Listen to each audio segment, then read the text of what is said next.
Welcome everyone to Monday Match Analysis. I'm Gill Gross. Stefanos Tsitsipas is now a Masters 1000 champion for the second straight Masters tournament. We have a first-time champion. Congratulations to Tsitsipas and his fans.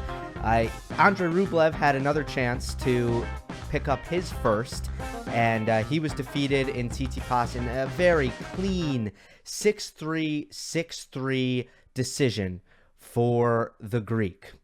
All right, here's the plan today, everyone. Unfortunately, this was an awesome tournament, but I didn't have time to cover it midweek, so I'm going to start with the final, and that's going to be the majority of Monday Match Analysis because that's what the show is. I go over the final pretty much, but I will also discuss Nadal. Nadal's loss to Rublev a little bit, Djokovic's loss to Evans a little bit.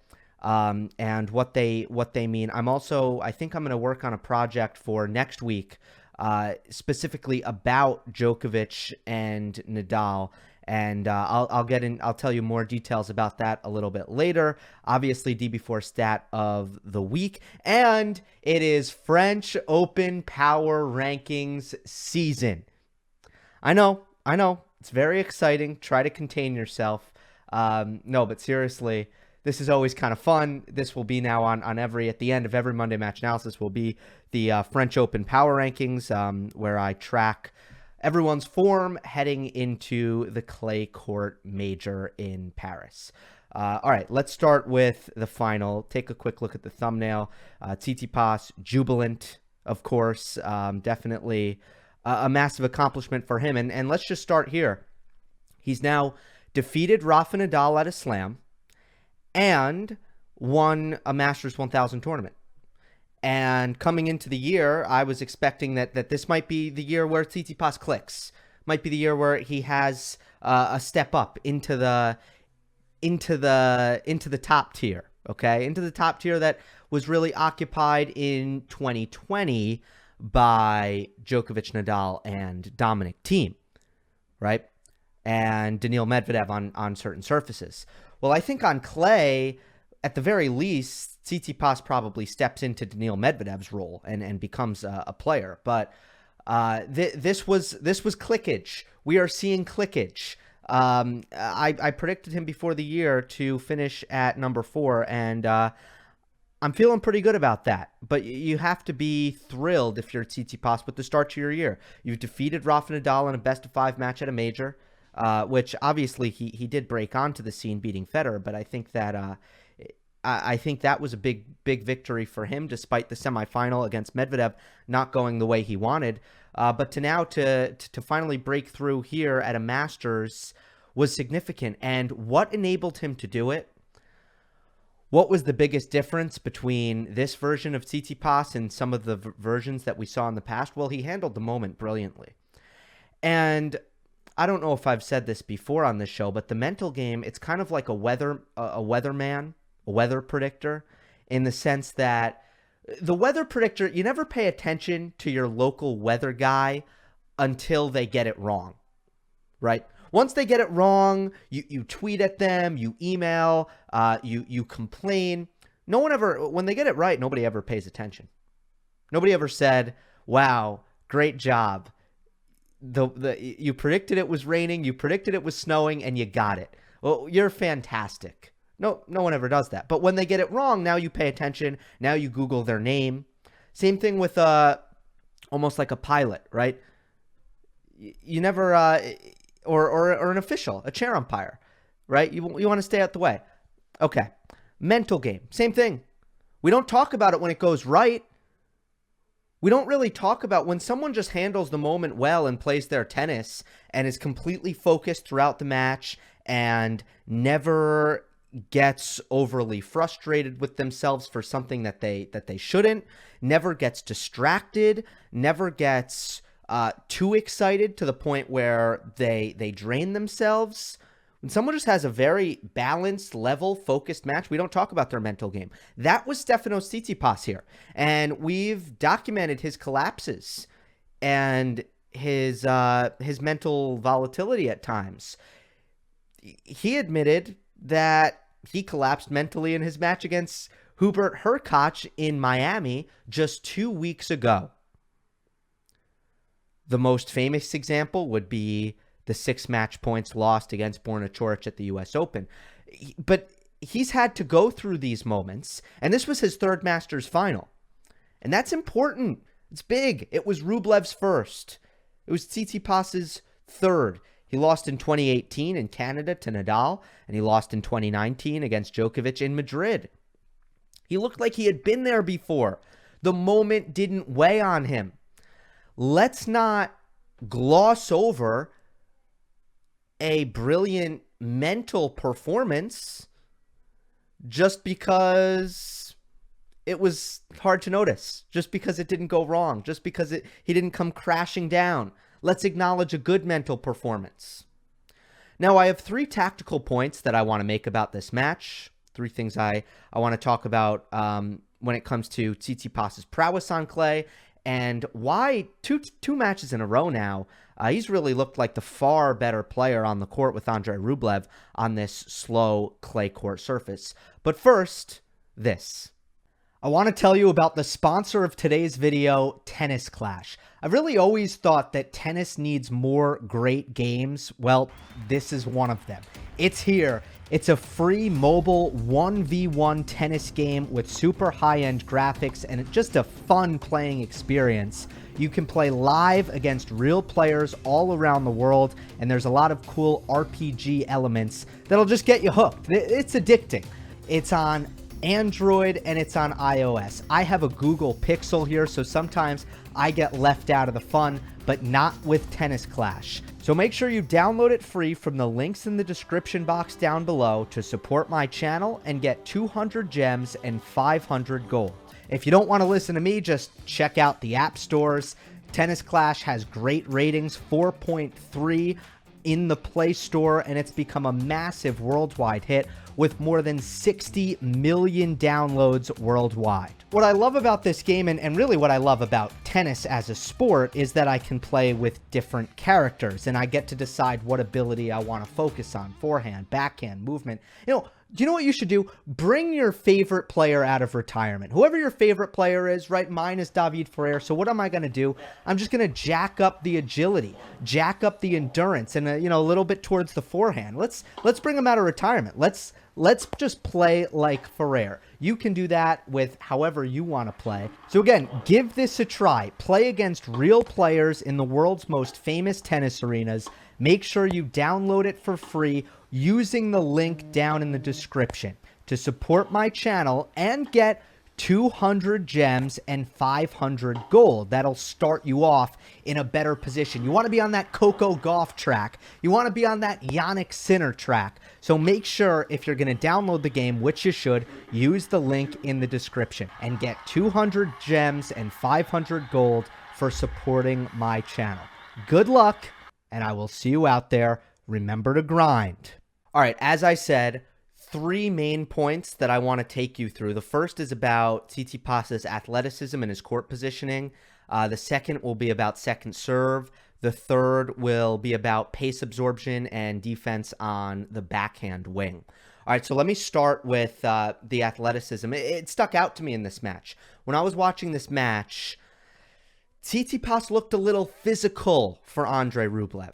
He looked a little bit too physical. It looked like a lot of the matches that you might see really at every level. You see that sometimes you look at the court and one player looks a lot stronger than the other. And I think that this qualifies for Tsitsipas. I want to make a point mainly not about this matchup in particular, but just about Tsitsipas's development on this surface and what is making him and turning him into one of the best players in the world on clay courts.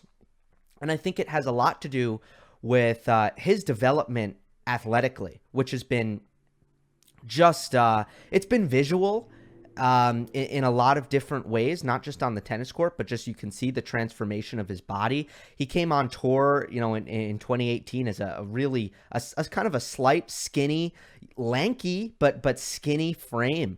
And he's filled out a lot, and the results are very, very stark when it comes to his tennis.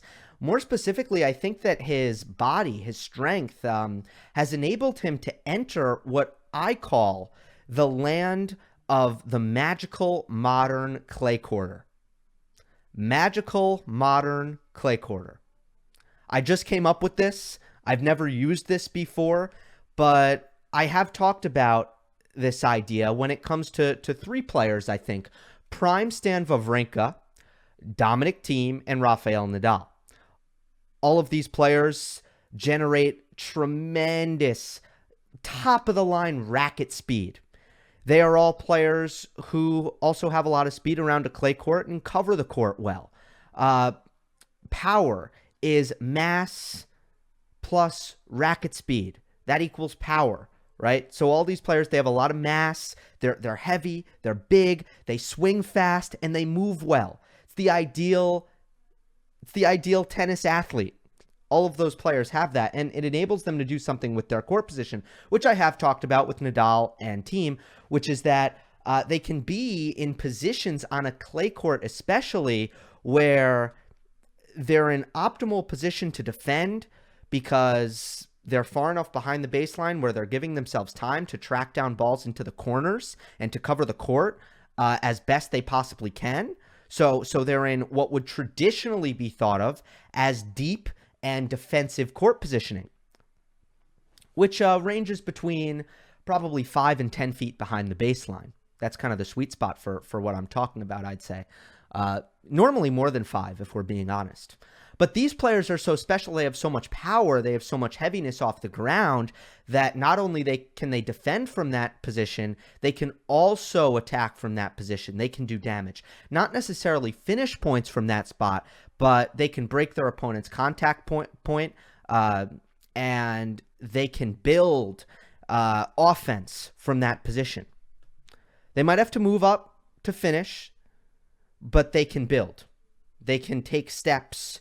They can take aggressive offensive steps from a position where most players can't. So that is the land of the magical modern clay courter with modern string technology, with modern racket head acceleration principles and clay court movement. You have these players who can generate offense from 7 feet behind the baseline, and they're so fast and they're in great defensive position at the same time. And that's what is creating this cocktail of just clay court impossibilities where they are defensively and offensively dominant at the same time and from the same positions on the court. Tsitsipas is now joining the club. He is joining the land of the magical modern clay courter. And what's enabled him to do that is he's gotten so strong and he's gotten so athletic. Andrey Rublev cannot execute that. He's not strong enough to do that. He cannot hit on the run from 8 feet behind the baseline and hit a heavy enough ball from that position that he's staying in a point and potentially doing damage or even just remaining unattackable if we want to set the bar a little bit lower. But Tsitsipas is strong enough to do just that. He can be in these positions and create offense from these positions, to remain unattackable from these positions, to cover the court, to turn defense to offense. Something that Nadal just, oh my God, he revolutionized tennis with the way that he turned defense into offense, and it all started with his clay court tennis. And all of the players that I've mentioned, from Wawrinka to Thiem and now Tsitsipas, they have all followed in Nadal's footsteps and implemented these abilities.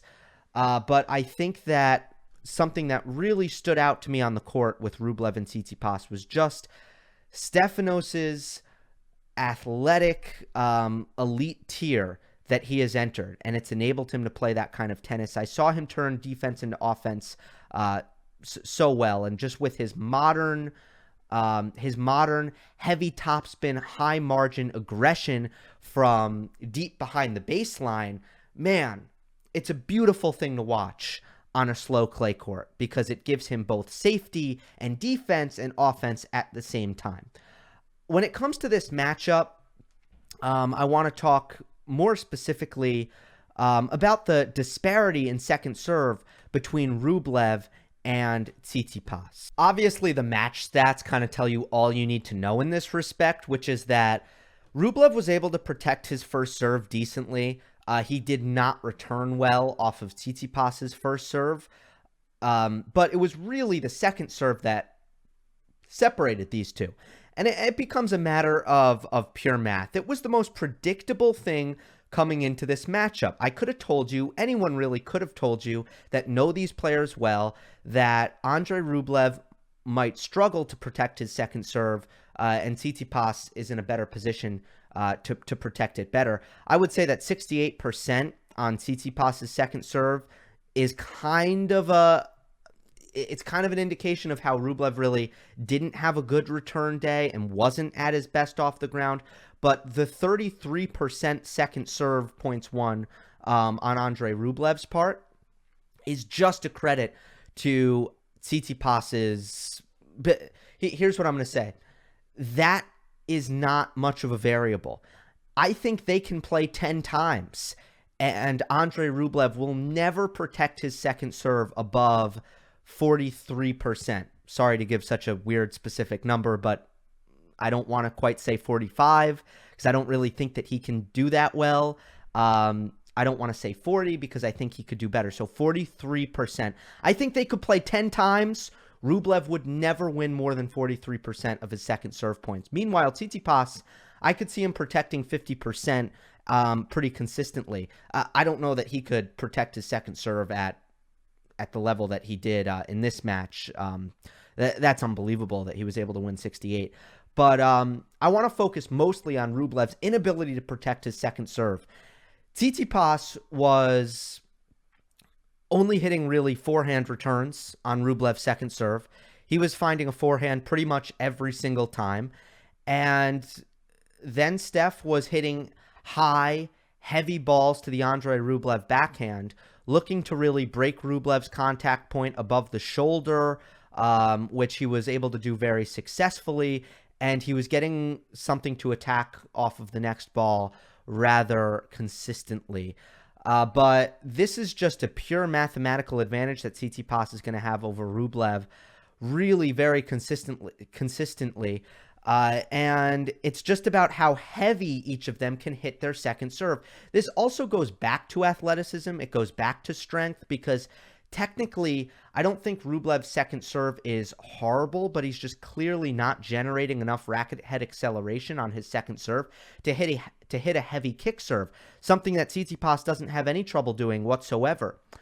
There was a point midway through the second set where I got, from the Tennis Channel broadcast, average second serve speed. Tsitsipas was 103 miles per hour. Andrey Rublev was 86 miles per hour. Just a massive disparity. And at the professional level, when you're facing someone with someone who hits as heavy as Stefanos Tsitsipas, if you're unable to get a second serve to his backhand, that's a massive, massive problem. Credit to Tsitsipas and the forehand that he possesses. It's such a brutalizing weapon on a clay court. And let's remember, let's talk about kick serves and flat serves and how they affect this court surface. Why the kick serve is so important on clay. Well, your flat serve, your slice serve, it's going to be less effective on clay because the ball isn't going to skid through the court. It's going to lose a lot of speed, and that's why Rublev's first serve, which is generally a big asset, it's not going to be quite as good on this surface, but the kick serve has an opportunity to still be a weapon on a clay court because of the higher bounce, because the court will still take to the topspin well. If you have no weight of shot, if you have no power, no heaviness, not enough spin on your kick serve, you're surrendering all of your weaponry when it comes to serving. You're surrendering your flat serve and your slice serve, which is going to be diminished, but the kick serve is the one thing that might still be in your corner. But if it's underpowered, it's the same way why power becomes more important on clay and why on quicker surfaces power is just not as important because you can use the court to kind of help. The court will help you. Well, the court does not help Andrey Rublev hit through his second serve and to remain unattackable on his second serve. The court is not going to help. Will not. It's all the power, all the heaviness needs to come off the racket of the server.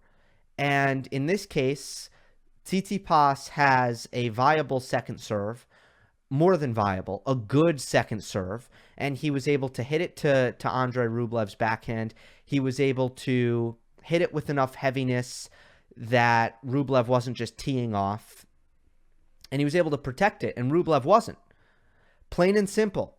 On a quicker court surface, it might not be as stark, but when it comes to heavy topspin, when it comes to a kick serve, the clay court is really going to separate the good from the bad when it comes to your kick serve. And that's what we saw in this matchup, and a huge disparity in the way these two players were able to protect their second serves. Tsitsipas on the backhand. This head-to-head, Rublev-Tsitsipas, it's been very matchup dependent. Andrey Rublev got a win over Tsitsipas very recently on the hard courts of Rotterdam in the Netherlands. It was comfortable. It was straight sets. What did Rublev do? He dominated with his first strike tennis, taking advantage of the Tsitsipas return, hitting heavy, punishing forehands into the Tsitsipas backhand corner. Stefanos unable to defend his backhand, really not able to defend it as well as Andrey Rublev. Well, again, we see the reasons why this matchup has been surface dependent thus far. Tsitsipas was able to absorb all the Andrey Rublev pace rather easily, rather routinely. Rublev could give Stefanos all the pace in the world, all the pace in every fiber of his being on his inside-out forehand. Stefanos was absorbing that with relative ease on the backhand side. Again, using deep court position, turning defense into offense, and there was nothing Andrey Rublev could do to rush Stefanos Tsitsipas, which is something that in the past he's been able to do, especially on Tsitsipas's backhand side. But I was incredibly impressed with how well Tsitsipas kept his cross-court backhand, especially out of the middle of the court. I was impressed with the depth. I was impressed with the angle, the width that Tsitsipas was able to generate on a consistent basis on his backhand side, keeping the ball out of the middle, away from the Andrey Rublev forehand.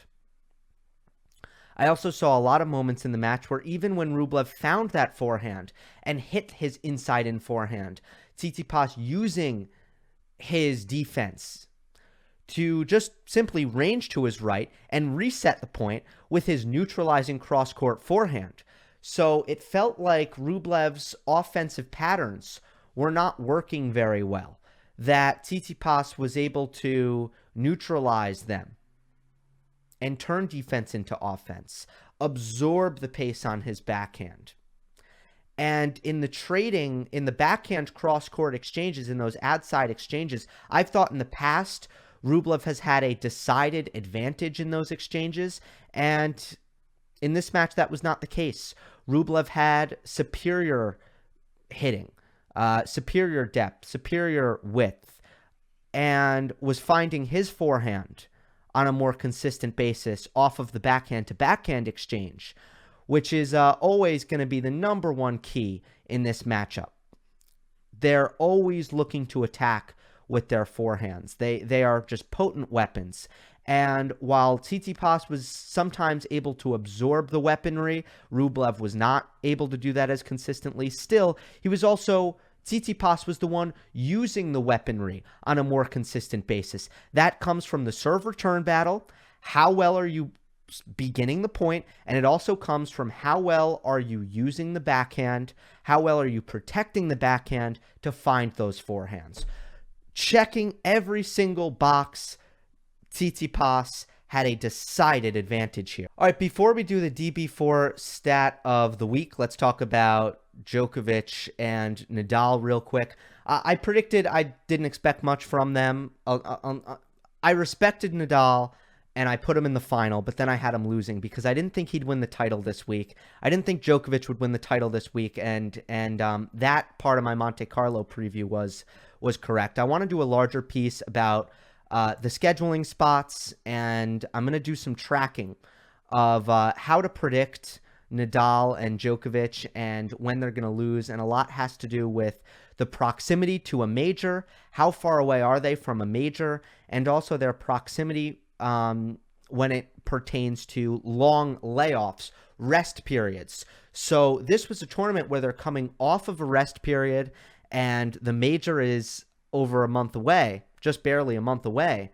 And for those two reasons, I thought it was a vulnerable scheduling spot for them. I'm not concerned about their losses at all. I find them understandable. I find them predictable. Over the course of a 10-month season, they no longer at their respective ages can maintain a full level of intensity over the course of that season. So not concerned about the losses, but it is worth talking about tactically why they lost, because some interesting things happened in each of their defeats. Let me start with the Djokovic defeat because, the Nadal defeat, because it's a nice transition just continuing to talk about Andrey Rublev. My favorite thing about Rublev is his ability to hit to tiny margins and do so with relative consistency. His ability to do that has given him a very unique advantage to attack the right-handed backhand with a level of commitment and a level of effectiveness that few can replicate. In the case of Casper Ruud, in the semifinal, a player who has one of the most unbalanced players wing to wing on tour. And I don't mean that as an insult. A lot of that is how dynamic and fantastic his forehand is. His backhand isn't even close to being at that level. So there's an example of a player that when Andrey Rublev plays, he's going to do an unbelievable job of putting the ball in Ruud's backhand corner. And I know that sounds obvious, but believe me, most players just can't do that. Most players are going to go for that tiny target in the corner or on the backhand sideline, and they're going to make tons of errors. They're going to leak errors. So many players do that against a Dominic Thiem, against a Juan Martín del Potro. They're so terrified of the forehand that they're making errors just to try to find the backhand. But Rublev is so good at finding that small target. Well, I've never seen him do it to a left-hander. I've never seen him execute that against a left-hander. He did that to Nadal. Oftentimes, Rublev will hit more than 50% of his forehands down the line.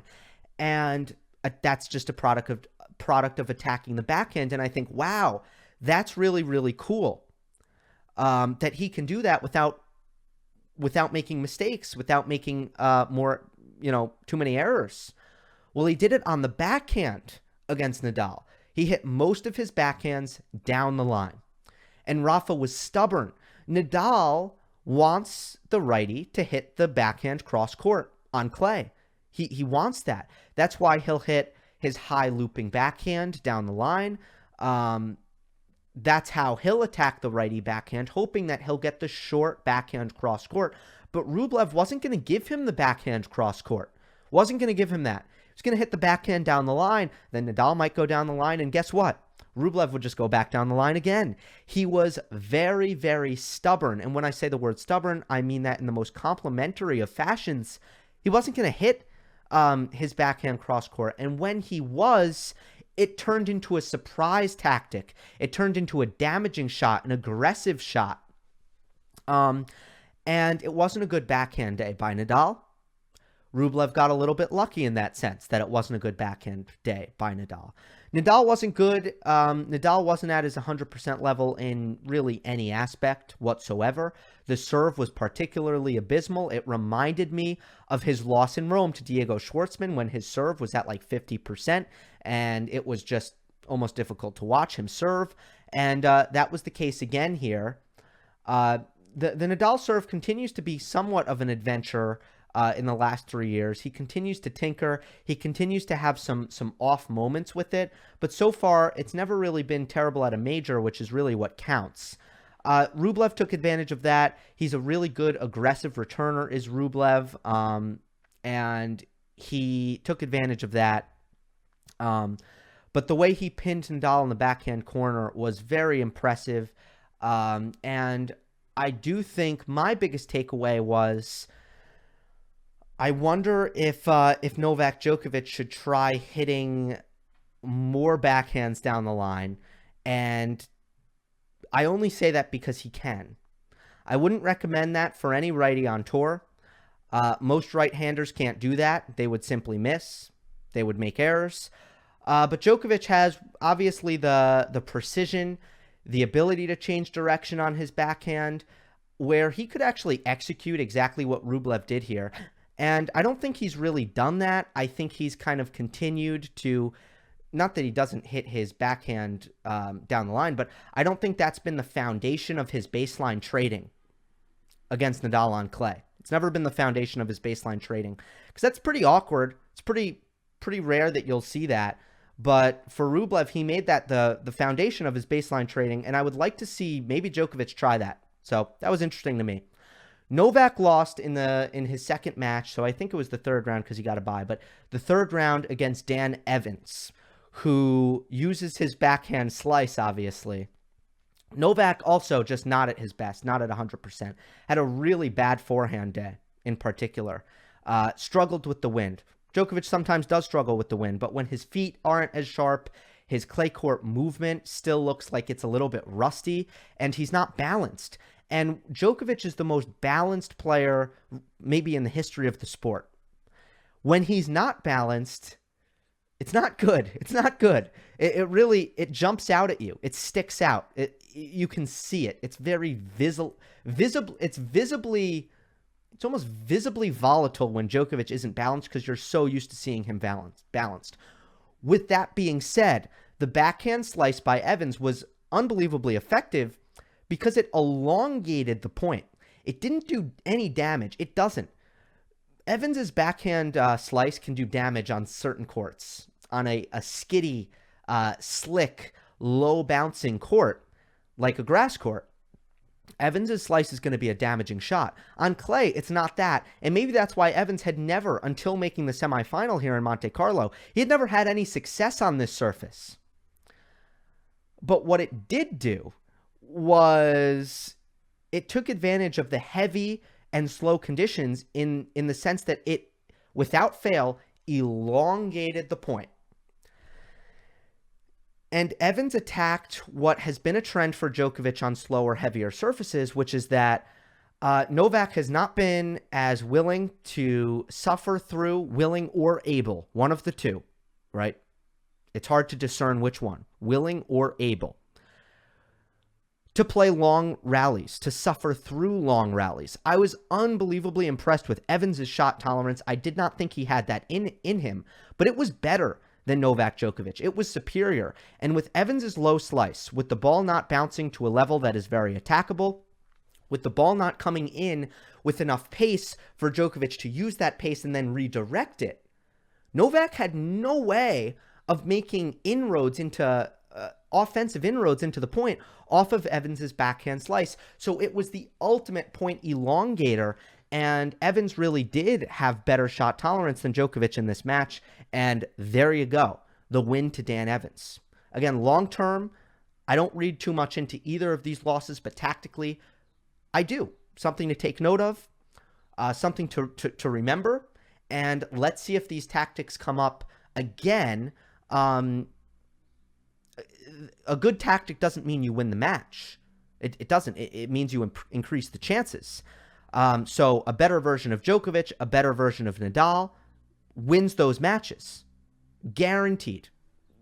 No hesitation when I say that. They win. That doesn't mean that the tactic isn't good or interesting. French Open Power Rankings coming up, but first, let's do the DB4 Stat of the Week. For more tennis history, visit db4tennis.com.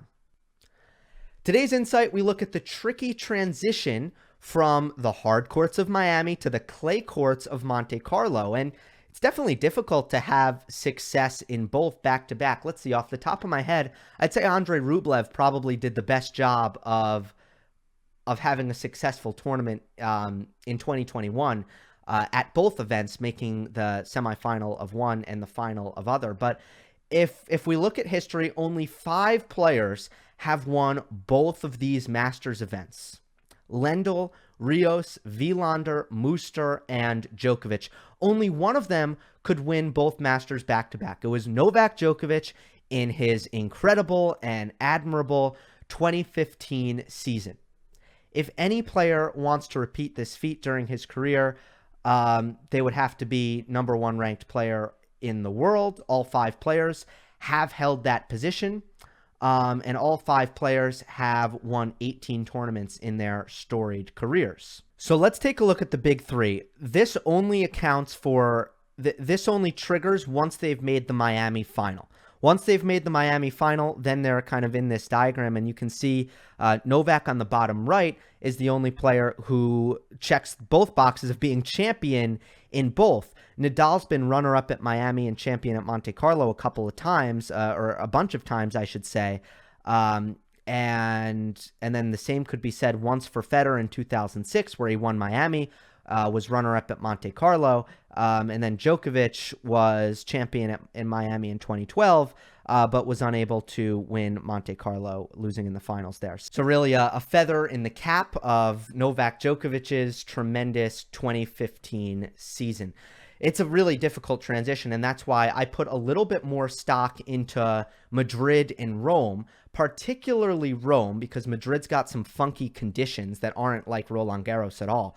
I put the most stock into Rome when it comes to predicting French Open success, right?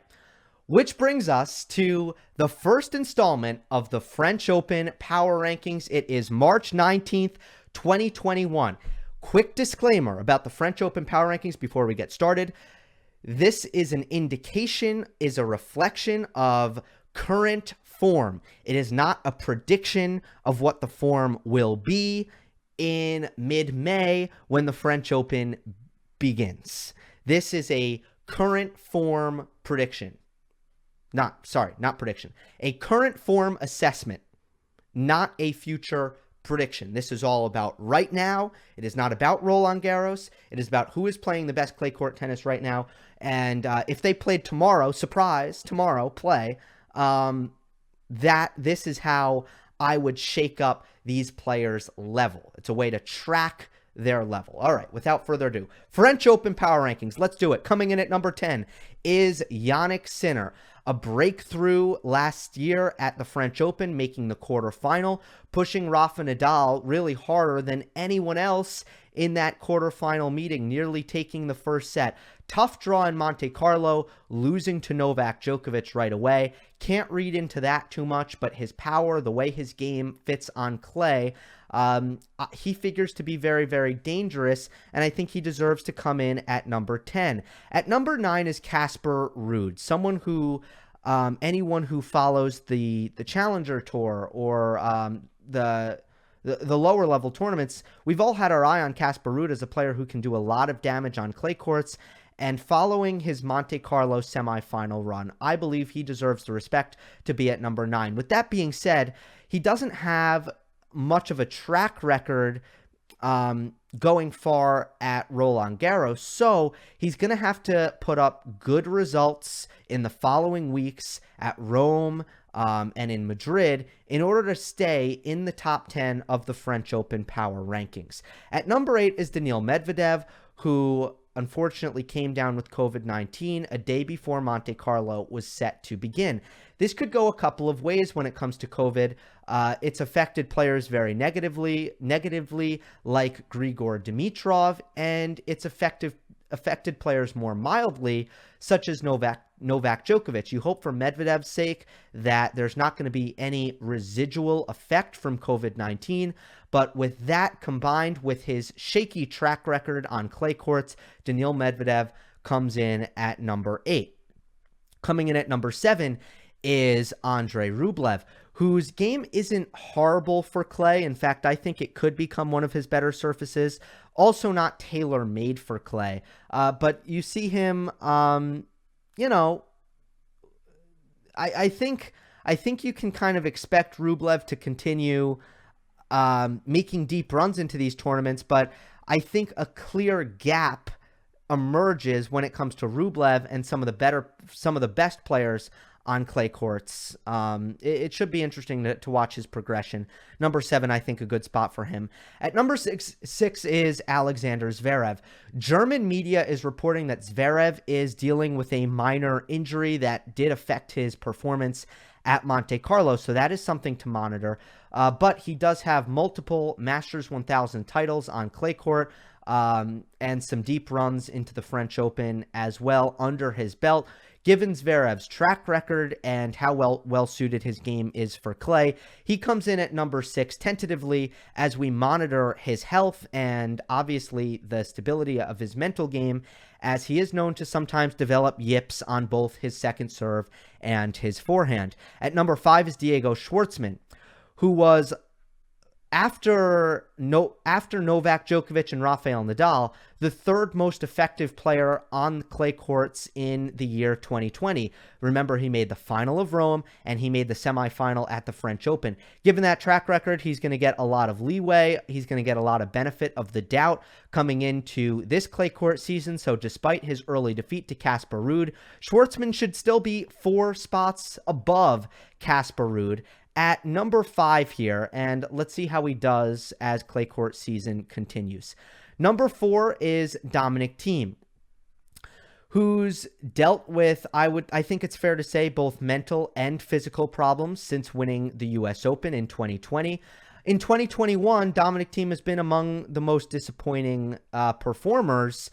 A lot of it has been a result of a foot injury that he sustained and more recently a knee injury that has kept him out of Monte Carlo and Barcelona and a couple of the more recent tournaments. So Thiem has been on the shelf. He's been injured. Let's see how he comes back. He also needs to find new mojo mentally, which he admits that after winning the US Open, it's been kind of a recalibration and he needs to remotivate himself. So it's not a question of if, it's a question of when.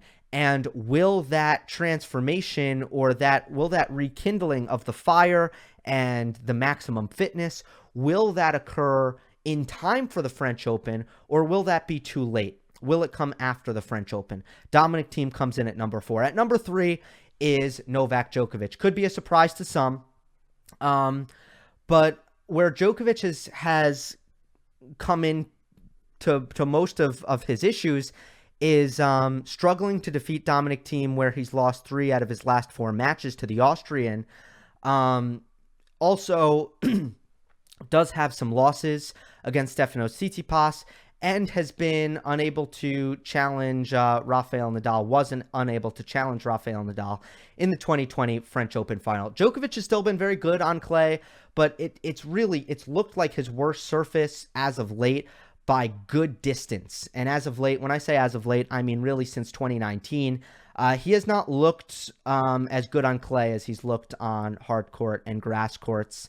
And that is just a matter of he hasn't been able to really pull off those massive wins at the French Open against Thiem and Nadal. I would say the concern is if Stefanos Tsitsipas plays the same level, that kind of elite level that I think is equal to what we've seen out of Dominic Thiem, if he brings that level to the court, why can't he pose trouble for Novak Djokovic just like he did last year at the Roland Garros semifinal? So Tsitsipas for now gets to go 1 spot above Novak Djokovic. Why? Because last time they played at Roland Garros, Tsitsipas was in great position in that match. He forced a 5 set. I think that a 5th set rather. He came into the match, didn't handle the moment well mentally at all. Once he settled down and played his tennis, he was winning. And then he physically broke down in the 5th set. So mentally bad in the beginning, physically bad at the end. In the middle, when things were clicking, Tsitsipas was winning. And now after a Monte Carlo run to the championship that looked pristine, that looked dominant, Tsitsipas is going to be a player here. And for now, he's going to be one spot above Novak Djokovic, although I do admit that given the track record, the superior track record that Djokovic has, it's going to be difficult for Tsitsipas to fend off Novak Djokovic, and very likely that Djokovic overtakes him before we're all said and done. At number 1, finally, Rafael Nadal, who really just needs no introduction. And I don't really want to talk about why Nadal is number 1 right now. I don't know. The question that I have for you guys is this: should Roger Federer be in here? The French Open Power Rankings is all about form and tracking players' form. Well, if Federer's not going to be active, I don't know that he should be included in this French Open Power Ranking. Federer has said, and I'll end the show on this, news with Roger Federer. Federer has said that he will play the French Open and he will play Geneva, which is a tournament that falls after Rome.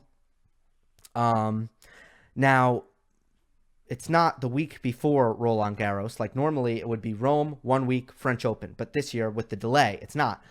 So that makes sense. It makes sense for Federer. I'm a little bit surprised that he didn't play Madrid because the conditions are kind of nice for him. And I wouldn't have been surprised if he played Madrid. But Federer's season, so to speak, is going to start, I think, as I know it's already started. He's played sometimes. But for all intents and purposes, Federer's season starts 2 weeks prior to the French Open in Geneva. So comment what you think. Should Federer be added to the French Open Power Rankings? And also, as always, comment your thoughts on my French Open Power Rankings. That's all I got for you. Hope you enjoyed. Hold on. Remember to subscribe on podcast platforms and leave a rating and a review on Apple Podcasts. Follow me on Twitter at Gill_Gross. Hope you enjoyed. Don't forget to subscribe, and I will see you next time.